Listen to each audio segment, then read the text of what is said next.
Dear God, I'm ready for your help in removing from me the defects of character which I now realise are an obstacle to my recovery. Help me to continue being honest with myself and guide me towards spiritual and mental health. Amen. It is with much love and gratitude that the group welcomes Tarek K to come and share with us. Tarek, over to you. Thank you, my brother. Purdy, thank you so much for the invitation. I'm a member of Cocaine Anonymous. My name's Tarek. It's good to be here. I got a funny story. When Purdy reached out to me, this was several months ago, I was in the car and I had my wife, common law wife, but she's my wife, in the passenger seat, and I had my two boys in the back seat, and they saw the 6'7". And I'm not on social media. I'm not on any social media platform except for LinkedIn. So I was a little late to the game with the whole 6'7" thing. And so my boys are going crazy in the back seat with their whole 6'7" thing. I have no idea what's going on. Everybody's laughing. And they just couldn't believe that I was going to participate in something called 6'7". And so it's a little inside family joke now that we have. So I just shot them our family text. I shot the flyer and today, and everybody got a good kick out of it. So it's great to be here. A power greater than myself separated me from crack cocaine, alcohol, and a host of other substances on the morning of November 5th in 2007. And because of the programs of Alcoholics Anonymous and Cocaine Anonymous, the fellowships of Alcoholics Anonymous and Cocaine Anonymous, a group of people that I've surrounded myself with that are excited about the 12 steps, that are excited about the spiritual realm, that are excited and curious about what spirituality is and the different modalities and perceptions that we can have and share with one another. Because of all of those things, and most importantly, a group of men and women that I surround myself with that I'm not afraid to talk about 6 and 7 with. They are open to me sharing my brokenness with them. And it's a truly intimate relationship because the fear is absent. My sponsor's on this call. I've got a couple buddies on this call. One of which I 10-step with, the two people on here I 10-step with on a regular basis. And I know I can share anything about this little locus of manifestation that's called Tarek that messes up every single day. And I surrender to God. I think I could say I surrender to God every day. They don't judge me. And I feel completely safe and I feel protected with these individuals. I think that might be the most important part of what we do today, is having these closed mouth friends around me. And because of all those reasons, I have found it unnecessary to use cocaine, alcohol, any mind-altering substance to treat any degree of psychological pain that I'm experiencing. And for that gift that I've been given spontaneously and for free, the separation, that's the gift. That's the grace. That's the mercy, was that separation. Otherwise, there'd be no story. Unfortunately, one of the other miracles we have is the return of our sanity. And this happens incrementally. It doesn't happen all at once. I'm still struggling with that journey, but it has everything to do with 6 and 7. And so I recently, in all the talks I've been given, I've been talking about this a little bit. We're so programmed sometimes with our vernacular, one of which is I'm here to share my experience, strength, and hope with you. I do not find that to be the case anymore. I'm here to share my experience, my weaknesses, and God's power in my life. What it's like to live a spiritual foundation of life, spiritual basis of life. It doesn't sit well with me because I don't think we are gathered here on this Zoom call today because of our powers. We're gathered here because in some way every single person on this call is broken. It's limited. And those limitations show up in 6 and 7. They show up in our defects of character, grosser handicaps, shortcomings. I have recently been taking a deep dive into a history book. It's Ernie Kurtz's book, Not God. I always thought that it was a very interesting title, Not God. What do you mean not God? It's all God. But the whole premise of the book is that The solution to the alcoholics and the addicts problem is the realization that they're not God. That's at the core of it, and as my sponsor loves to point out, there's the way my ego plays God today is so cunning. It's so crafty. It's so slick, and it's in self-centeredness, not selfishness, because of how I personalize the events that are taking place in my life. So I read something in Not God. So you guys just bear with me a little bit. I'm going to read it, and then we're going to see what experience comes out of it. This is from page 221. So it's near the end of the book. Our historical analysis has discovered the core dynamic of Alcoholics Anonymous to be the shared honesty of mutual vulnerability openly acknowledged. But there is a step necessarily prior to this honest sharing and vulnerability and vulnerable mutuality. The individual alcoholic or addict's first contact with Alcoholics Anonymous or Cocaine Anonymous takes place within the context of at least exploratory readiness to admit in a relationship of mutual honesty the vulnerability the individual shares with the other alcoholics and addicts.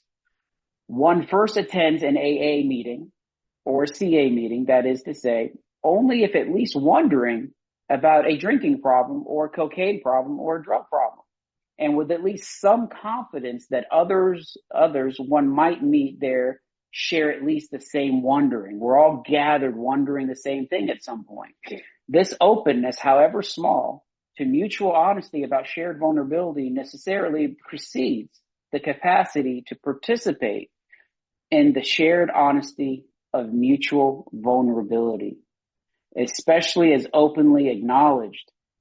Such an important part of what we do. We're a storytelling society.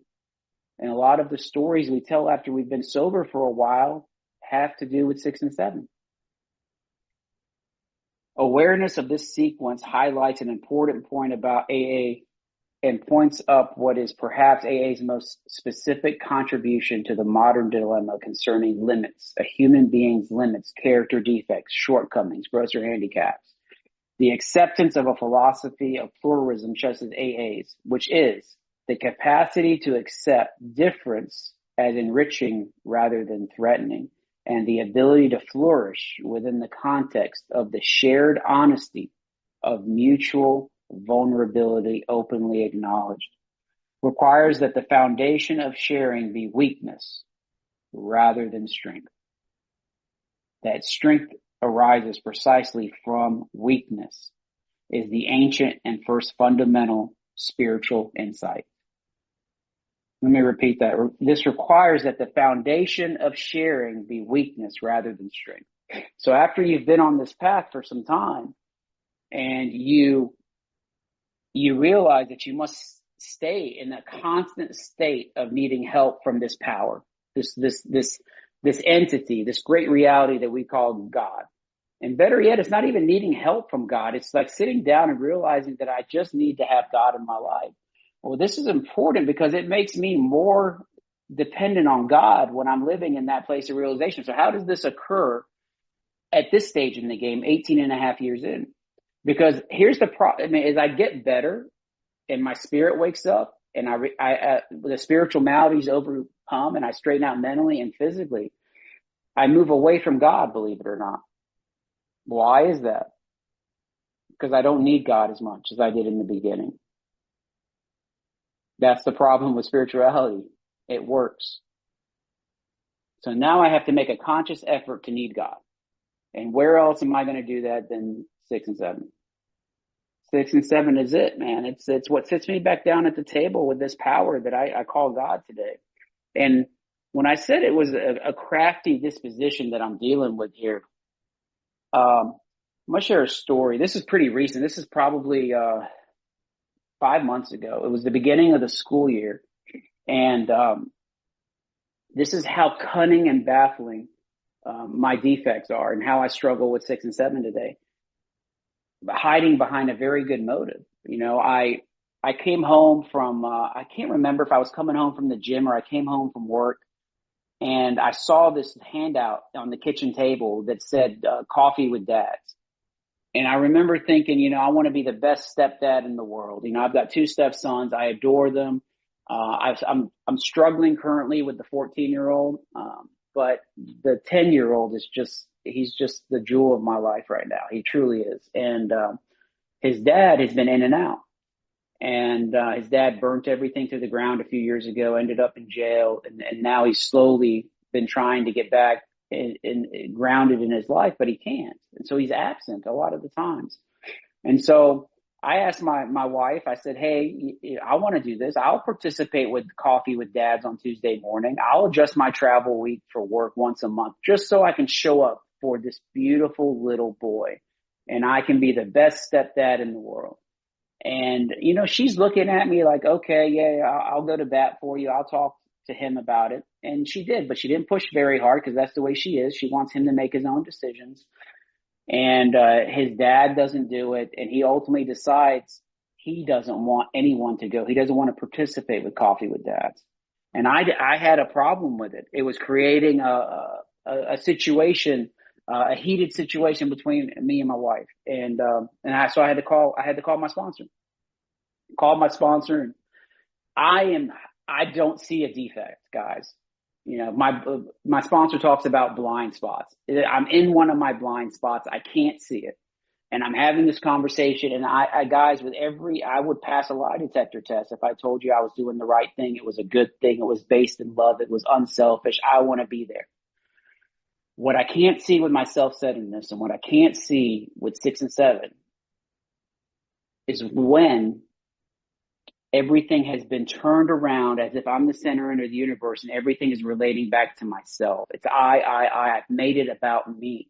And my sponsor asked me a question. Well, what happens if you end up going to coffee with your stepson? You do coffee and donuts.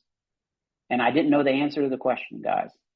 And the answer was he loses, right? This little boy wants his father there on Tuesday morning. He doesn't want his stepdad. And I can't see that. And so because of that, I think my jaw about hit the ground when we were talking that day, because I was like, oh my God, I truly cannot win this battle of what I call spiritual warfare with the defects unless I have my closed mouth friends around me that can objectively look at my life. Because as far as I'm concerned, objective reality doesn't exist for me. My past will always color what I'm observing. It cannot.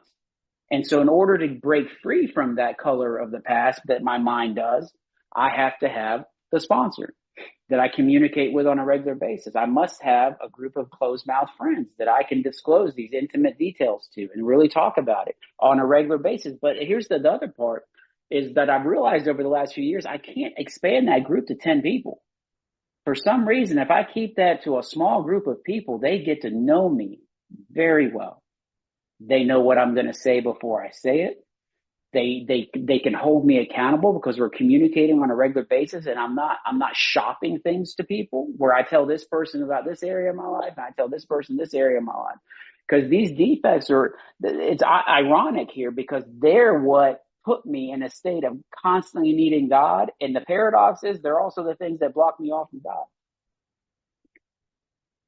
And so, just one of the many paradoxes that we have in this journey that we're on, this 12-step way of life. And I'll tell you guys, I recently did a piece of work and I did a fifth step on Thanksgiving Day. I went and did a fifth step with my sponsor, and I've been blessed, from the beginning. I was 4 months sober. I started sponsoring people, taking them through the big book. I'm in my 19th year. I have always sponsored, and I've been blessed. I've been able to sponsor, a number of men for many, many years. And some of them have outgrown me.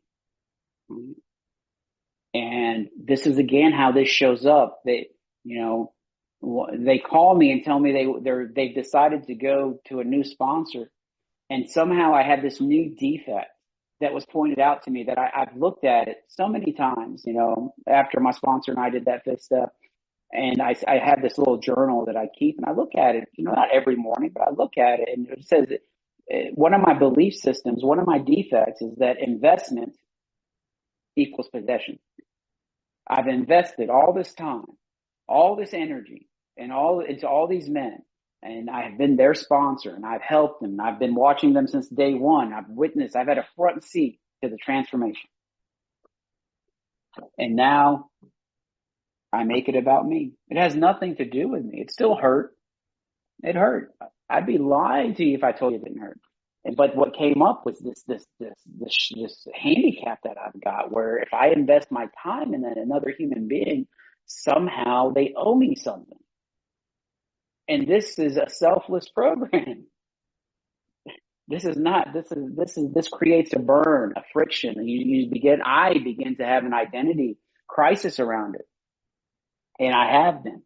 And it's just been something I've been struggling with, and seeing things about myself that I'm still struggling with. After all these years, I'm a committed student of spirituality. I am a practitioner of spiritual practices. I think the sponsee relationship is sacred. I think what we do in Alcoholics Anonymous and Cocaine Anonymous is sacred. And I would have told you up until about 6 months ago that I had no problem with organized religion. And here I am now. Guys I've sponsored for 15 plus years, that I've loved with every cell in my body, have decided that, hey, this is a direction I want to go investigate.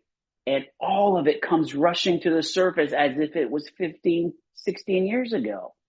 And I don't know where it's coming from, because I would have told you I had a position of neutrality around it. And I don't. And this is what 6 and 7 is truly about today for me. It's this acknowledgement, I think the greatest definition of humility is an honest accounting of my character defects and what I'm working with, where I'm falling short. It's a daily reckoning I think we have to have with ourselves. I don't think it's possible if you don't have an active relationship with your sponsor. If you were to hold a gun to my head, okay, and you said, Tarek, you got 3 seconds before I pull this trigger, who do you trust more than anyone on this planet? I don't even have to think. My sponsor is the first one that pops out of my mouth. Okay. I was doing this exercise with a grand sponsee of mine, and he didn't have that answer. He didn't have it. I think that relationship is so important to 6 and 7, guys. It truly is. And I see that without that type of accountability, because I was misinformed, or I misinterpreted what I thought accountability was. I thought accountability was just telling on yourself on a regular basis, but it's more than that. It's this constant dialogue back and forth about how we are showing up and how I'm struggling. But I think that behind this struggle, with these defects that I've mentioned today, is a sacredness to it, because I think it changes us. I don't think that I can change myself. I believe I cannot change myself. But the way I engage life creates experiences, and those experiences, I believe, are God, and those experiences are what's changing me as a human being. And those experiences are tied up with the communication I have with other human beings that are also on the spiritual path. And so that, to me, is what 6 and 7 is all about today. Another thing, I was talking to my sponsor not long ago, and the 6 and 7 always get a bad rap because there's only those 2 little paragraphs, right? 2 little paragraphs on page 76. And then I remember talking to my sponsor, and he's like, the whole book's about 6 and 7. It's all 6 and 7. Everything's about 6 and 7. And 6 and 7 bleed into all of the steps now. And so if I think about it, let's assume for a second that the 10th step for me, the 10th step is how I remember God. And part of 6 and 7 is the remembrance of God, because there are times when I'm walking through my day, not all the time, but there are times when I get to experience that thing that they talk about in 86 to 88. Well, pause when agitated or doubtful. Ask for the right thought or action. Then in the 12 and 12, it talks about self-restraint. And it talks about analysis, and then I can either forgive or make an amends. And then in step 10, it talks about the position of neutrality, where these things I've experienced only happen when I'm thinking that when I remember God. I remember the presence of God. And 18 and a half years into this journey, what am I struggling with that's causing me to remember God? It's always a defect. It's always a defect. And I'm like, I need God. I pray. I remember God. I say, thy will be done. I remember God in my breath. I remember the great reality deep down inside. And I wake up and God gives me the grace and the mercy in that moment to not fall victim to my defect, to not be a slave to my defective character. You know, the great Sandy Beach, one of my heroes. And I mean, and like he talks about it, you're either going to be a slave to your character defects, or you're going to be forgive my language, a slave to God. You know, because when I know God, when I'm experiencing God, and I don't mean knowing God in like a truth, right? I have a truth for myself. When I say knowing God, it's more like I sense a presence. Sometimes I sense the presence when I'm on the phone with my sponsor. Sometimes I sense the presence when I'm looking at one of these beautiful boys. Sometimes I sense the presence when I'm looking at a sponsee and I was there on date one. And now I'm looking at the sponsee and I'm like, oh my God, what has happened? What can explain this transformation? That same thing will change how I interact with a human being in a moment, which will cover up the defects. They don't show up. But other times, I don't get the gift. I need to have the experience. And so I don't want to pat myself on the back and give myself any credit, because I think ultimately our battle with 6 and 7 is truly a search for God, a deeper relationship with our higher power. These are the things, you know. It took me a while, guys, 18 and a half years on the path. And it's just like now having this understanding that when I give someone unsolicited advice, I'm criticizing. It's not because I care about them. All right. That's not the reason I'm giving them unsolicited advice. And that was one of my go-tos, you know, because people looked at me like some mentor or some teacher. And so I give this unsolicited advice. It's not that. You know, I'm trying not to be that guy. And as my sponsor says, I don't want to get out of some shit. I want to stay out. You know, I don't want to find myself in those situations. And so this issue that we're talking about today with 6 and 7, oh my God, it's what brings my awareness to God. So how can I not be grateful for these grosser handicaps, guys? If I didn't have these limitations as a human being, and if I wasn't willing to talk about them, like he says in the reading, and it's such a beautiful reading, and it's the mutual strength we have from sharing our vulnerabilities and our weaknesses, guys. If that's not the premise of Alcoholics Anonymous, I don't know what is. That's what gives us the unfair advantage over the rest of the world, and how easily we're able to have these conversations where the rest of the world, in my opinion, they struggle. They don't get the practice. They don't. They don't have the desperation maybe to seek the practices and to gain the experience. You know, but I am I'm sitting here at 18 and a half years and realizing how far I still have to go. How far I have to go. You know, the 6 and 7 battle for me, you know, I'm a guy. I'll tell you some of my biggest stumbling blocks to this date are my time is more important than your time, so you better respect it. Okay. I can be so right that I'm wrong. So right that I'm wrong. That I need to be important. Okay. For some reason, if I'm not important, then people are going to leave me. They're going to abandon me. I'm not going to have a purpose. I'm going to end up all alone, and I'm going to pick up that crack pipe. This is stuff that goes through my mind. So I am constantly putting myself in a position to where I can be of value to somebody. But here's the flip side. It makes me a very effective sponsor. It allows me to sit on this Zoom call right now and articulate a message, which I hope has depth and weight, but that's the same thing. That is the flip side of the same thing operating. It's it's just fascinating to me to think about how these personalities that we have, personality traits operate. But I can also see that some of the stuff that I struggle with, I think, is so ingrained, so deeply ingrained and hardwired, I don't think I'm ever going to truly overcome it. Right? It may morph into it's like Mike L from I can't remember if he's in Indy or Louisville now, but Mike L. I will never forget sitting in a monastery one weekend. He gave me the coolest little image of character defects. He said at the time he had about 30 years sober, and he said that when he showed up in 1985, his character defects were these lions that roared and clawed people's eyes out, and they were always with him, one at each side, right? He sat up front facilitating this retreat for us, and he said at 30 years, I have the same defects of character that I walked through the door of Alcoholics Anonymous with in 1985, except now there are these little kittens that purr at my side.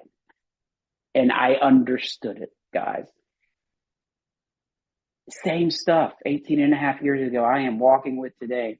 I have a greater degree of awareness. And I think the only thing that has created change and created, maybe you can say I've overcome some of them, is my relationship with my higher power and the relationship with my sponsor and the relationship with the men that I travel with. Talking about it, the dialogue, we compare notes. I think at the end of the day, that's all we can do is compare notes with one another about how we're living this thing called the human experience. And it's all about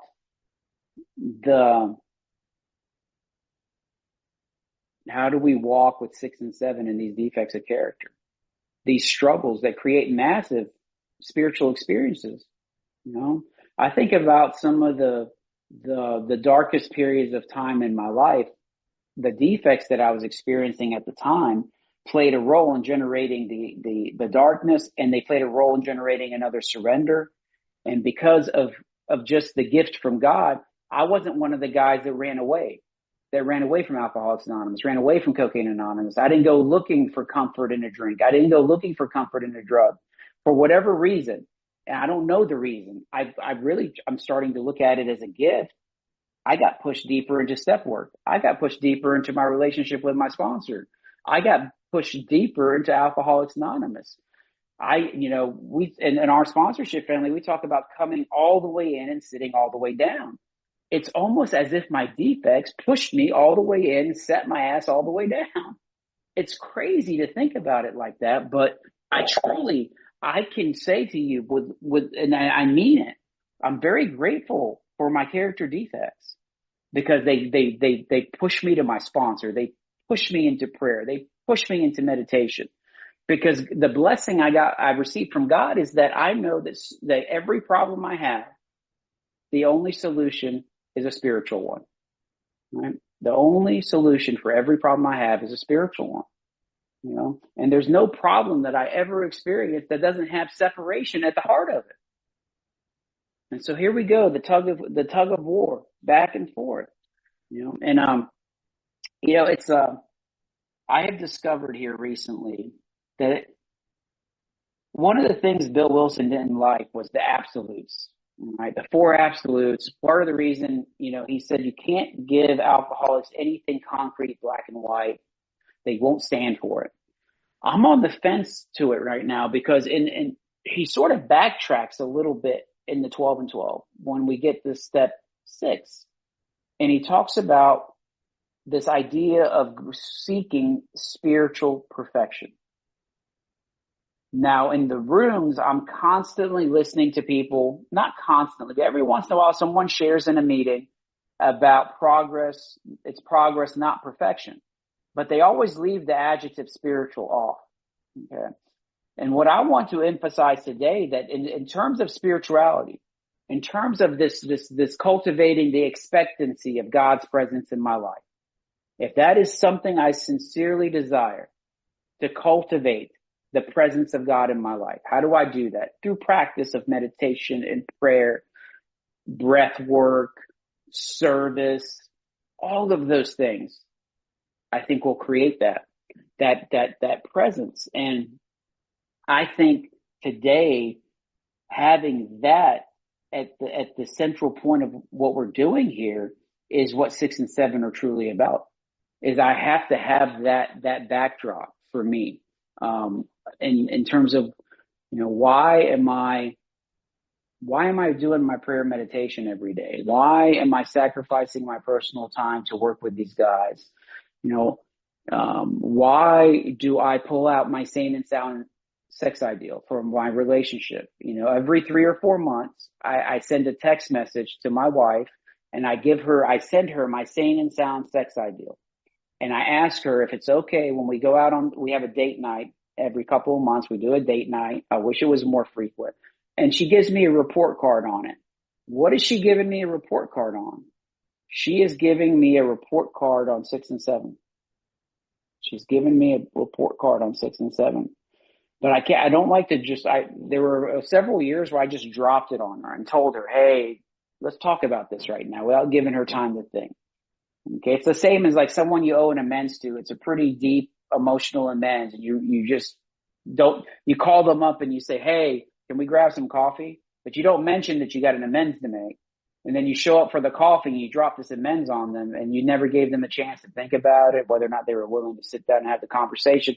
That was the same thing I was doing to her when I was just dropping it on her. But if we're talking about 6 and 7 and you're in a committed relationship, who better to give you a report card on 6 and 7 in your life? Our spouses are our greatest teachers, because these principles that we practice, that's it. They're practiced in the fellowship, but they're measured at home. They're measured at home. Who's measuring?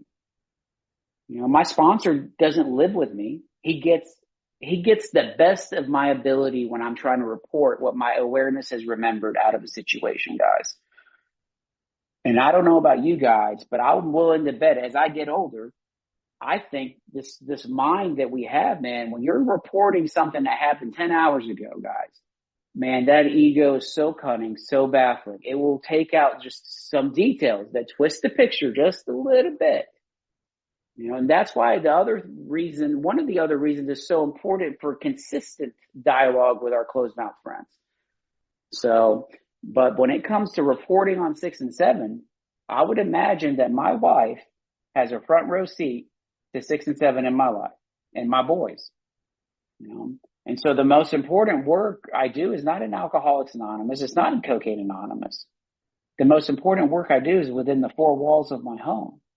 But here's the paradox. If I don't do the work in Alcoholics Anonymous, I don't do the work in Cocaine Anonymous, I'm not going to be very effective in that home. So it's this dance that we have to do, the spiritual dance of taking the spiritual medication just enough, but knowing that I cannot sacrifice my home life. I cannot sacrifice my home life at the cost of this participation in Alcoholics Anonymous. Will not happen. Okay. I did that and I lost the marriage behind that. Okay. Contributed heavily to the loss of that marriage. And now I see that. And so this activity that I have with my partner with reporting on 6 and 7, guys, I would strongly encourage you. My sponsor once told me to ask my wife, he says, well, if there was anything she could change about you, what would it be? What things would she change about you? And then that started a really good list of what I'm struggling with 6 and 7. Those are the things. I sit here and I've been tasked to give this talk and share as much of my weaknesses with you as I'm able to, guys. I'm not going to come out here and I don't want to give you a primer on how 6 and 7 work. There is no primer on 6 and life is 6 and 7. Right? I can tell you that my relationship with my higher power, the remembrance of that relationship, and how deeply intimate my relationship is with my sponsor, and how deeply intimate my relationship is with this other 3 men in my life right now that I communicate with, that I give them complete spiritual license and consent to look under the hood and see what they see. I don't know what I would do without them. So this thing is about companionship. If I don't have companionship in this deal, I don't think I'm ever going to be prepared to really confront what 6 and 7 are truly about. But what I mentioned earlier, that spiritual perfection, the desire, the perfect desire, I'm going to fall short every single time. I will never achieve spiritual perfection. But if I shoot for it and I miss, I land somewhere pretty good. If I shoot for spiritual mediocrity, I'm not going to land anywhere good. I'm just not. And so what we have available to us here with these relationships and with sponsorship and with sponsees and, and all of the spiritual practices that we have, they all hinge, right? Everything hinges on self-examination. In the 12 and 12, they talk about prayer and meditation while practiced and can be practiced separately or together. They create wonderful benefits. But once you insert inside of that prayer and meditation some self-examination, that creates an unshakable foundation for life. And that self-examination is not possible. So self-examination, guys, in my opinion, is about 6 and 7. 6 and 7. And I can't do it on my own. I can't do anything on my own, guys. Humility. When I acknowledge I must have a relationship with my sponsor, I must have these relationships with these closed mouth friends. That's an acknowledgement of God sufficient. I must be God sufficient.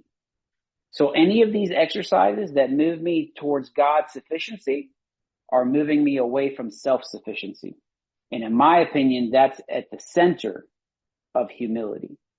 And maybe that's the dose here. That's the dose of medicine we truly need to combat these defects of character. Because that's what I'm lacking most of the time when I'm struggling with a defective character. And I am now in conscious separation. And the only thing that we have found that works for us is some type of spiritual conscious connection, but sometimes that connection has to happen through my sponsor, and I'm going to say this too about this relationship. So for years, guys, and I had to go through what I went through, the fire and brimstone, the beat people up with the big book, access to grind, lectures to endure. I lectured all the time. And, I had to go through that to get to this place because I used to think that the solution to everything was the step work. I'm in the work, man. I'm writing inventory. I'm in that theater of the lie inventory, right? I've got umpteenth service commitments and I'm doing this and I'm doing that. And so I get with my sponsor 10 years ago and, he's listened to a handful of my fifth steps, but we talk multiple times a week. Most times we talk about twice a week. And those conversations have transformed how I look at things now. Because I've seen the impact they've had. The people in my life have seen the impact that's taken place. I went and gave a talk at a meeting I've given a talk at 3 times over the last 14 years. Okay. And I know I'm headed in the right direction when somebody walks up to me and they had seen all 3 iterations and they said all 3 were different. That's God. That's not Tarek. That's this commitment to these spiritual practices, the commitment to engaging my relationship with my sponsor. Right?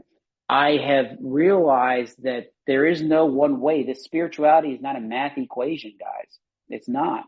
It is 1 + 1 = 10. Is what the spiritual realm is all about. We just forget. And these defects are the same thing. I can practice the quality, the opposite of my defect, all I want. And I don't think there's a downside to doing that. But I'm telling you, it's by God's grace and God's mercy that I'm able to experience the position of neutrality, that I'm able to pause when I'm agitated or doubtful, that I'm able to exhibit some self-restraint and see that my only 2 options in this are make an amends or forgive the person. Right? And then the other question we've been working with is, where am I on my 11th step? Am I demanding comfort? Am I demanding understanding? Am I demanding love? Do I want to take these people hostage and I force them to give it to me before I give it to them? Because the thing that is grounded in humility is I seek to comfort first, love first, and understand first. And that's against the grain of this guy. It's against my makeup, And then I have to ask myself, God made me the way I am, but he planted this seed in me. He planted a seed in me for whatever reason, tells me that my spiritual practices and Alcoholics Anonymous and Cocaine Anonymous are the ways to salvation for me. I don't have any better words than those. I have been blessed that God has given me a willingness that I have watched for almost 19 years. I've watched so many people die.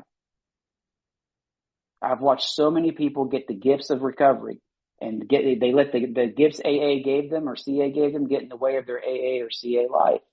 I don't want to be that person. And by the grace and mercy of God, I haven't been. I see this thing we call Cocaine Anonymous. Let's just call it Cocaine Anonymous. I'm really referring to the 12-step fellowships. It's the closest thing I've experienced to the kingdom of God on this world.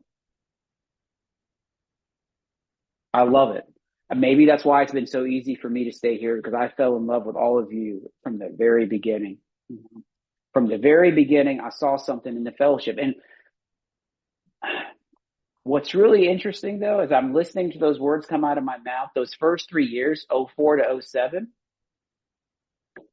it wasn't like I didn't see that yet.